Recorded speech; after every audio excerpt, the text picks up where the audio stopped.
Hello, this is David Dean, and we are going today. I am going to go through my home base design for Storm Shield defenses. Actually, this is my second time through the game, and I have only now found a Storm Shield defense that I really like and want to keep using on my future Storm Shield defensive zones. Usually, before I just built basically the most functional thing possible, but I never really liked it. I wanted something that actually looked a little bit better, and I've gotten a lot of requests to show how I do this build. So I'm going to go through that today in detail. I did do another video of this, but it just took so long to do, and then I tried rushing it because I knew it was taking longer, and it turned into a really crappy video. So this time I have gone back into Plankerton and I have taken the roof off, so that's why it looks a little different right now. And since this is a symmetric build with the same on all four sides, what I simply did was tear out 1/4 of my home base. And I'm going to show you how I built that fourth of the home base, and you can just repeat it on the other three sides. The roof, that had some special things I wanted to make comments on, and that's why that's cleared out. Also, just before I continue, if at all possible, build with a constructor to reduce material costs. And if you can, have this guy. I never play this guy as my main hero, but the hot fixer, if you slot him into your support, he reduces the cost of building. At when you first get him, I think it's 4 or 6%. He reduces the cost. Once you 2-star him, it's 8% reduction, and then once you 3-star him, you top him out at 10% reduction. So now, like just putting up a wall, instead of costing 10 materials, it now costs 7, and so on. It really reduces the cost of these bigger builds. Oh, and also off of that, if you notice, I've kind of slowed down a little bit on doing missions. And the reason is they're still doing this nerf. I got my tech up to over 400. And the thing is, once again, I am level right now. Does it show it here? Nope. But I am level 37 or 33. And the missions are like level 40 plus. So I'm about 10 levels lower than the missions, and they're still nerfing them when I solo them. So I will continue to do videos out, try to get at least 1 or 2 every day, but not the whirlwind pace I was going before. But let's get building.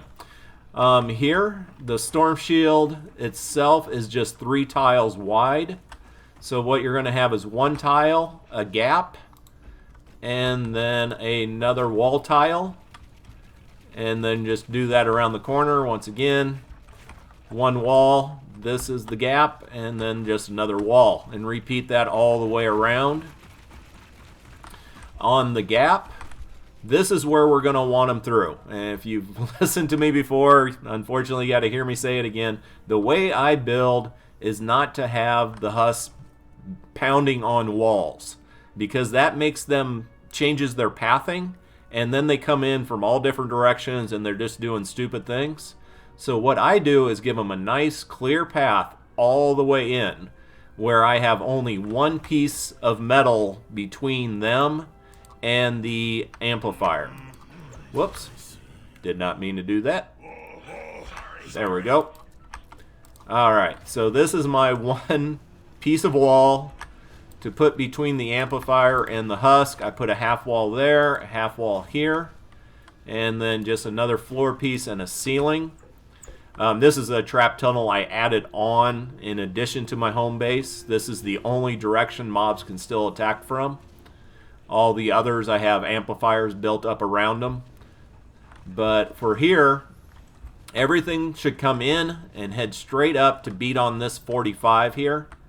So what I do is put down a floor launcher. I put in some dynamos. Need to make up some more traps real quick. Should have done that beforehand. How am I doing? A few more of those. Alright. But yeah, so they come in here, if they make it this far, and they start beating on the 45 or on the floor where the launcher is, and the launcher will kick them out. And right here I will put wooden floor spikes. I really don't care about what level the wooden floor spikes are, because they really don't do hardly any damage. But what I want is that launcher to keep kicking them back, keep taking this dynamo damage, keep taking these gas trap damage. Actually, at the very end of my tunnel, I usually have a ceiling zapper, because the only thing that gets this far is smashers or occasional husky husk, and I want to do that mega amount of damage the zappers do. Unfortunately, I don't have a good one to level up right now. But we have this tunnel here for everything to come in, and actually I wanted to show you the difference. Wooden floor spikes, the damage they're doing is 77. So I really don't care how much damage. No matter what level they are, they're still going to slow the mobs down 30%. But if you look at the 77 damage versus my dynamos, 1,580, that's what I care about. Those dynamos doing those big hits on them. And they also do an impact, which can stagger the mob for a little bit.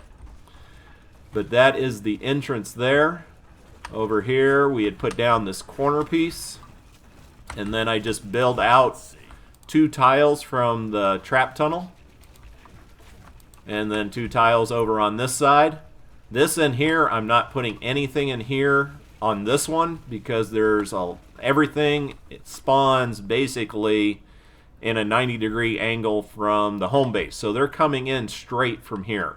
In Canny Valley, I'll have to do some reinforcement, because there you are up on a plateau, and you have some mobs coming in from corners from this direction, so I will end up reinforcing that. Over here, as you saw, I put in a wall here to put in the dynamos. And what I want is a launcher right here to kick mobs back out. So we will put in another wall over here. And just reinforcing this quick. And then we will have a launcher over here. Gonna need a few more of those. And then over here, like this one, this is a big open area. The only thing that should be getting into this area is trash that is thrown by the flingers. So on these walls, I would put the wall darts. The wall darts go out. They can shoot up to 6 tiles. They don't recognize targets or target them until they get within 3 tiles. But when they shoot out, they go out 6 tiles. So anything the flingers throw over here, you'll have a bunch of these wall darts just slowly eating them up. And did want to build just a few more of those. And one thing, this does end up using rather quite a bit of stone or metal, whatever you're building it out of. But I have found with my traps, I am constantly doing more gathering to get trap materials than I am stone or metal, so I actually have a bunch of extra stone and metal to really reinforce this stuff. Although now that I'm doing the upper level Plankerton Storm Shield defenses at the same time I'm doing the lower level Canny Valley, might be running out of basically everything. But alright, and the reason I like these half walls for the dynamos, you only need a half wall for the dynamo, but it allows me to go in and out of my trap tunnels. So I can stand here, and just me standing here causes a bunch of the more mobs to come into the tunnel, because they're coming in targeting me. Things like the pitchers, the blasters, they are not targeting the amplifier. They are targeting me. So if I stand here in the trap tunnel, all those mobs come into the trap tunnels. And then, if I need to get out, like I see a bunch of propanes, and the exploders will target you with the propanes if they see you, and you're within 2 or 3 tiles.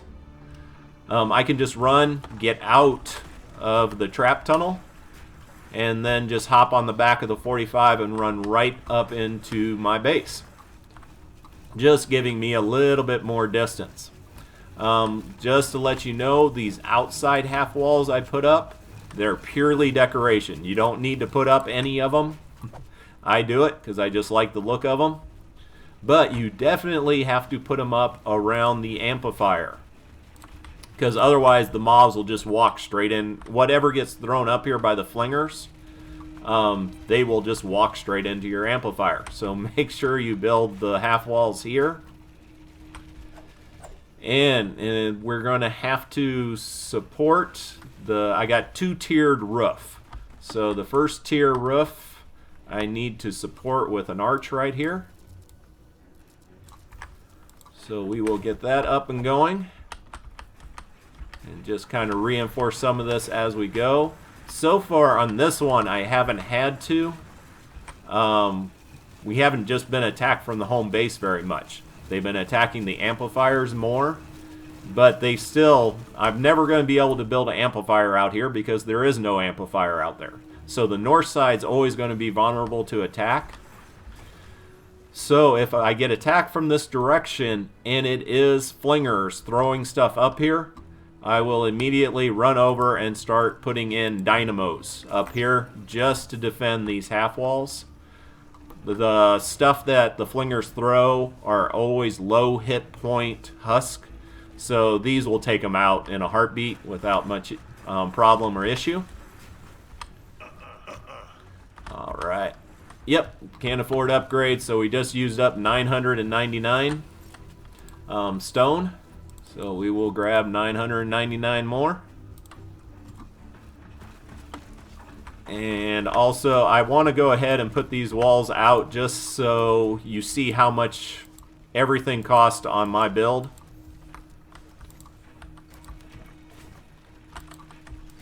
There we go.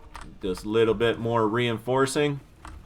And then we're going to start building the second layer, or actually the first roof. So we go up top here. All we need is one piece of stone sticking out. And then we're going to do the ceiling cones. Go ahead and raise 3 of the corners. And then you just want to spin that around with the R button, rotate it. And we got one there, and we got one there. This allows me to run up and down my base as I need to get up to see what's going on.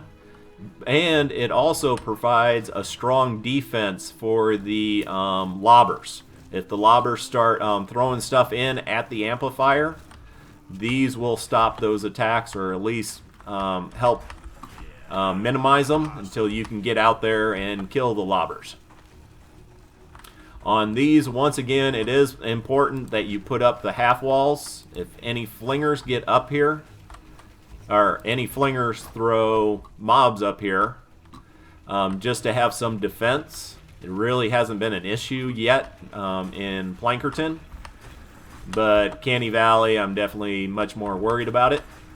Also, on these walls, it seems like these slants, it really confuses the mobs that get thrown up here. You'll see them and they'll just kind of stand there, sit and spin, really not sure where to go. This point that comes down and touches the floor, the game doesn't read it as a solid point. So if I am doing these like over here, it won't show up. I'm trying to do it. There it will do it because it has a wall over there. I try to put it up here. There's nothing, it won't attach to the floor. It has to attach to a wall or a ceiling. So it seems to cause a bunch of issues for the mobs that get thrown up here, which is a good thing. I want them to be slightly confused and have issues. But it does cause a problem with my second roof, the final roof, because I gotta have an attachment point.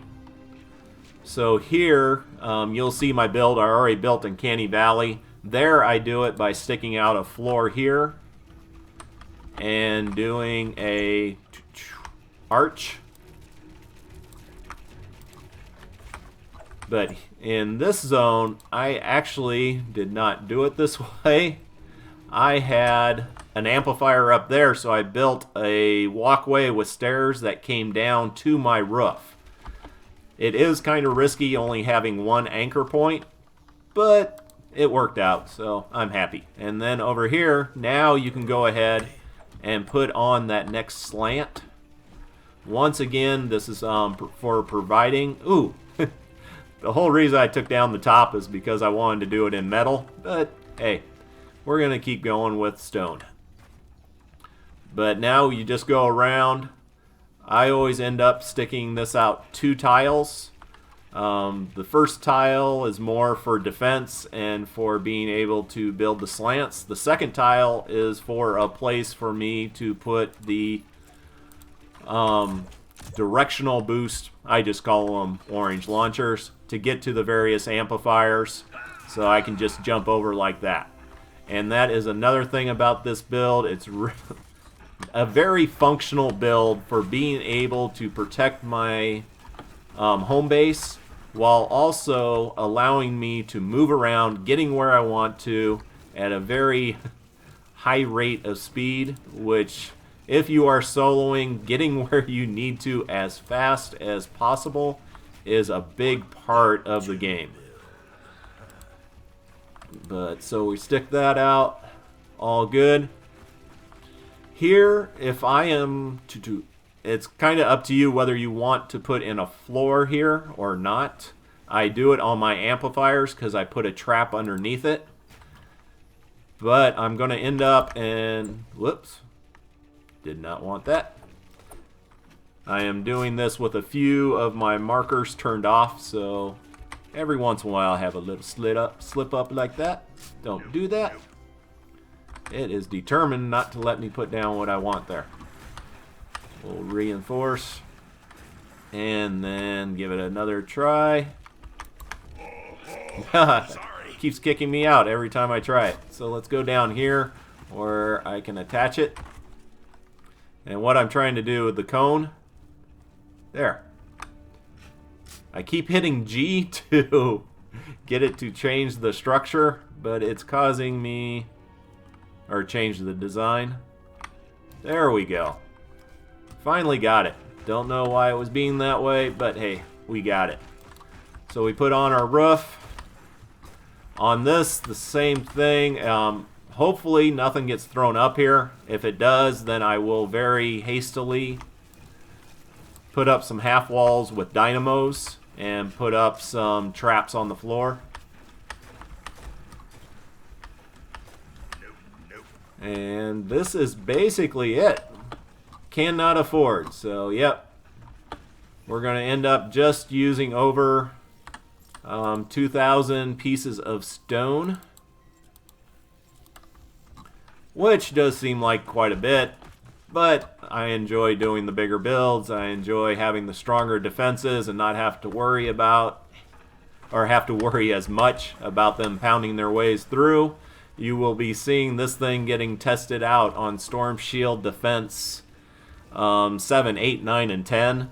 I'm sure at least one of those will be getting attacked from the north here. As I said before, for here,